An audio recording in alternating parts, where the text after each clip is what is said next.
We all have a day job. I'm doing it. But I'm sitting here right now noticing that it's very, very quiet in Laker Nation. It's very, very quiet in the media with Laker stuff. Because it needs to be. This shows that maybe the Lakers are really trying to take their time and really trying to figure out this roster and figure out this team and watch the playoffs and watch guys that they may potentially want to add on to the squad, or just watching the way teams playing and see what type of coach they want to be able to change it up and mix it up around here. Hey, I'm all for that. Speaking of work, I wish that they had the whole American public and just work 4 days in the week and be off 3. That'll make people enjoy life a whole lot more. Instead of feeling like you've been working all week that feels like 2 months, only to just blink your eyes and be right back to work, because they do fool you with the weekend crap, knowing that the weekend is only a day and a half of enjoyment. It's neither here nor there. As I've been watching the playoffs, as I've been watching these matchups, watching these teams, I thought about my Lakers, because there's a team right now that is playing in the playoffs looking bad. That looks exactly like your Los Angeles Lakers if they were in the playoffs. It's not Golden State.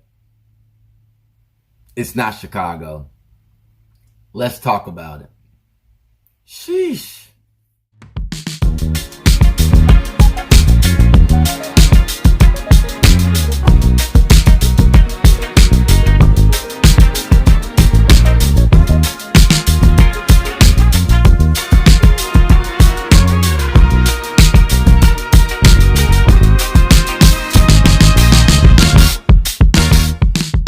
What's going on, Laker fans? You already know, Wally World, baby, and we back with another one. And right now, I'm doing my day job.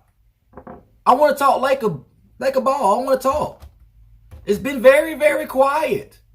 People really have not been saying anything. This is why I know, like, if you really bleed Laker, purple and gold, people have just stopped talking about it now.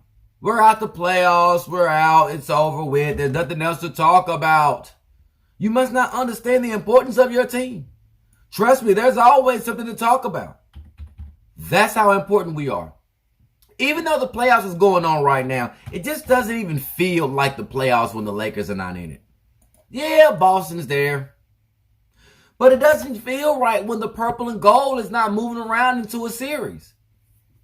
But I've been watching because I love basketball so much. And I've been watching how some of these guys have been playing. And I know a lot of us have said, we just got to get in. And we could just find a way to get in. We will be fine.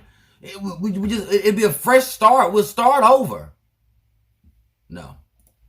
Let me tell you, I've watched every single matchup. I've seen Dallas play without Luka and Tim Hardaway Jr. and find a way to beat the Utah Jazz, which I do not believe in. I will never believe in the Utah Jazz. For that reason, letting Brunson go for a 40 piece with nobody to help and get a win. Chicago, making it real close in game 1 to ultimately find out what it is for Milwaukee in game 2 and let DeRozan, Jordan hit the mid-ranges on them all night long for them to lose and then lose Middleton. Ouch. I've also seen Phoenix thinking that everything was okay because D-Book drops the 30 piece in the first half, only for him to go out with a hammy, ouch, and lose when Brandon Ingram goes to work. I've seen it all. I've seen the arguments from the Denver Nuggets. Their team they're just upset. But you know who they have on their bench. And Boogie Cousins don't have that much room to even have anything to say at this point, because he's basically a journeyman. But anytime you put bad energy on your bench, that's the results. And they're struggling. And we're now realizing that the Joker is horrible on defense. The list goes on and on. Miami is showing you what Miami does, being bully balls. But actually, to be honest with you, I think that Cleveland Cavaliers would have been a better matchup with them against Atlanta, because Atlanta is already injured. No Capella. It's just not really looking good for them. I think they're going to get swept. But hey, it's always going to be cool when you go back to Atlanta And Trey feels it at home, right? The list goes on and on with these matchups. Boston is just completely dominating Brooklyn. Philly, cakewalk to Toronto. All the injuries that Toronto has, they're just pretty much saying 1, 2, 3, Cancun. They don't really care. This is house money. But let's get to the Lakers. Because everybody is saying if the Lakers would have made it, everything would have been fine. Just get us in. And if you see how the way the schemes are, the Lakers are not playing like Golden State. When you see Golden State, there is only one Golden State. But do you see the movement of the basketball? Everybody get a piece. Jordan Poole isn't going to mess around and get a big contract from somebody to be a starter. Which I don't think he's still ready yet. But somebody's going to sign for it because there's a dummy made every day. And systems make players. I think you guys heard me say it before. Systems make players. Jordan Poole's been in the league. Jordan Poole is in a good system, and Jordan Poole can score. And it seems like every guard in Golden State can score the same way that Stephen Clay can at some type of clip because the system works for them. A lot of you are saying the Lakers went small ball. You didn't know the depth lineup because if you notice their depth lineup, everybody can score. And they move the ball. And their big man knows how to move the ball around and don't have to be the main guy holding the ball to try to ultimately be a scorer. I want you guys to pay attention to what you're saying throughout the year compared to what you're seeing now. LeBron James plays a center. That's good for us. No, it's not. He's not Draymond. Draymond is delivering the ball and don't need to hold the ball. Let the guards do what they do. There's a difference. Having 4 guys that can completely score and knock it out the park is totally different than what the 4 you were going to put out there with LeBron at the 5. Just a thought. Phoenix right now is almost in trouble. And a hamstring, ask James Harden how that feels. Those things flare up over and over and over if you push it too hard. So D-Book, he might come back after this series if they make it out. But if he comes back, it's still going to be a problem. Hammies, they just don't just ease off like that. Milwaukee, the champs. They lose one of their number 2 guys. And now Giannis has to put more weight on his shoulders. You know, that kind of sounds like when you guys were saying, well, LeBron was averaging, he's dropping 50 points. Well, Giannis is doing 45 with a guy on the floor. So now he can probably bump it up to 50 and it'll probably be with ease because of how he plays and how the system is suited for him. And he also has guys that can score way better and play 3 and Ds better than we had. Even under Connaughton. They have better guys. Not Wesley Matthews. Neither here nor there. But let me tell you a team that the Lakers would look like right now. The team that we hate, the team that we battle with, the team that has been destined to be champions just like we were at the beginning of the season. The Brooklyn Nets. Oh, wait. Wait a second. Did he put the Lakers and the Brooklyn Nets together as one? Like they coexist? Yes, I did. And I'm willing to break it down to show you why. Now look at the Brooklyn Nets. They are down 0-2 to the Boston Celtics. To be honest with you, their big 2 is better than Boston's big 2. So what's the problem? A lot of you might ask. See, this is the team that went and got traded. They traded James and they went and got Seth and they went and got Drummond that we know about. They went and got all these guys. Ben Simmons, he's not playing. You know, he's sitting over there watching them. Want his service package. Like, this is what I'm trying to explain to you guys. It doesn't matter about the players you put into something. It has to work. The system has to work. And what you just end up seeing is what the same thing the Lakers tried to do. Clump guys together and say, you know what? Just because we have these 2 superstars, that is going to work out in our favor. They fought long and hard to get in the playoffs. They pushed it to the limit. And now, to be honest with you, it's not about them getting beat. It's about the fatigue. Kevin Durant looks like he's tired. So does Kyrie. And Kyrie is also tired because of other things that he is doing religious-wise that is losing his energy. They fought so hard to get in. The same way the Lakers would have fought so hard to get in with their big two that you guys were waiting on AD to show up and come back. It would have been the same thing. Because one thing about Boston that they're realizing, and I've been telling you guys about the Lakers situation, is that there are a team that plays one-on-one basketball. It doesn't matter about your name. If the ball does not move, you are easily to be guarded. Look at Kevin Durant. Kevin Durant, as we know, is one of the most bona fide scorers in this league has ever seen. But it doesn't matter if the ball goes on one side and Durant holds it for 10 to 15 seconds in the shot clock, trying to look and no one's moving because they're watching their superstar play one-on-one basketball, and then they flip it to Kyrie. He does one-on-one basketball. If you look at the last two games, well, the first two games of the series, Kyrie played one-on-one basketball and gave KD a bad shot at the end of the shot clock. Looks familiar? Then the second game, KD, they put him on an island one-on-one, and he was at one time 0 for 10 in the second half. Looks the same, doesn't it? Yes, the KD goes to the free throw line 20 times, and it says on the stat sheet he has 27 points. And that's how some of you Laker fans are. Well, LeBron has 27. What more you want to do? Look at how he got it. Because KD was 4 for 17 from the floor. Didn't look that well, did it? Kyrie had 10. That was the end of that. And now you're asking your other guys who are not getting a rhythm to be guys to take us to the promised land. No interior for the Nets, even though they have an Andre Drummond. But we've seen what Andre Drummond is. You remember when everybody, Andre Drummond, why we didn't re-sign him? This is the reason why you don't re-sign Andre Drummond. He's a big body. But the way the game has evolved, there's nobody needed like him anymore. Andre Drummond is just as big as Embiid, but does not have none of the offensive ability as Embiid or Jokic. The list goes on and on. He is an old school center that is back in 2009. They don't need that anymore. So does not Blake Griffin. So does not LaMarcus Aldridge. That's why they're not playing. These guys cannot play with the way the game has shifted.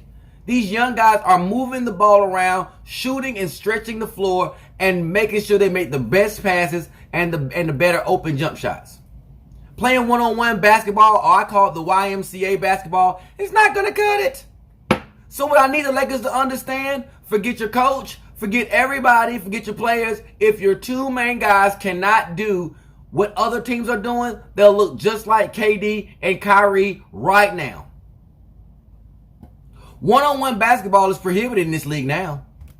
No one cares about your name. And with the fact that LeBron being 37, going on 38, trust and believe the one-on-one sitting their ball, you might as well put out Paul Millsap for that. That's nothing but a Paul Millsap game with a better score. That's it. I know you guys hate to say that, but Paul Millsap, he's on the roster, but he's not playing either.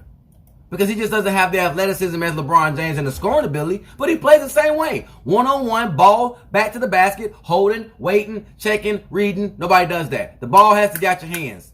Coaches tell you all the time that the ball moves faster through a pass than a dribble or a hold. And when you are now seeing how easy it is to be one-on-one and guys know how to play you, as you can see other turnovers that KD is getting. KD can't get to a spot. They're being physical with him. Every time he dribbles and turns back, there's somebody on the weak side stripping the ball from him. It's because it's easy to defend. I said this in past videos. If I know that it's one-on-one, I don't have to move. I could just wait on you and react. That's it. The game is now turned into football. Read and react. If it's basketball moving, I'm constantly wasting energy, and now I'm losing focus trying to stay around people. That's how you mess up defensive assignments. What do I know? Some of you are just waiting on the next new name and big name to come. Doesn't matter. How does it work within a system? Can I get a coach here who makes my other stars play different? If I do not get my players to play different, we will be in the same boat that we were in the past 2 seasons. I know people don't really like to hear that. I know it sucks. It's not just one individual player, it's all of them. They all have to change their games. We do not need one-on-one guys on this roster. We don't. And we had a whole bunch of them. We do not need one-on-one guys. We need guys that are willing to move the ball, get guys into a rhythm, and score. Make the game easier, not harder. Holding the ball in this type of game now where everybody is fast, strong, athletic is not it. This is why I told you guys that, listen, as much as we love LeBron James as a Laker, in order for him to, he has to get out of his senile way to be able to play off ball and be able to move around. He's the best slasher I've ever seen, even at 37. Why are we not using him? We're using him the same way that Brooklyn is using KD. Look at the results. Look at the results. The craziest part about it is KD is a mixture. So AD does the same thing that KD does. But we know KD is a bona fide scorer, way better than Anthony Davis is. But we know Anthony Davis is a better punisher in the paint than KD. Why are we not doing this? These are the questions you should ask yourself going into the next year. Will we have a coach that is willing to get into the faces of our stars? Because it all leads off of your starters that go down to your men, that your backups and your utility guys. I don't care about your stat line. You know what the crazy part about it is with the stat line, by the way? Let's go to the Memphis series that I did not even mention. There was a quote that Ja Morant said after the Game 2 win. He said, I don't care if I have zeros across the board. As long as we get the W and as long as all the rest of my guys get a chance to show their skills. That's the leader I want. I don't want a leader that's sitting on the bench with his eyes rolled back, being upset. I don't want that. I want you guys to pay attention to that this year.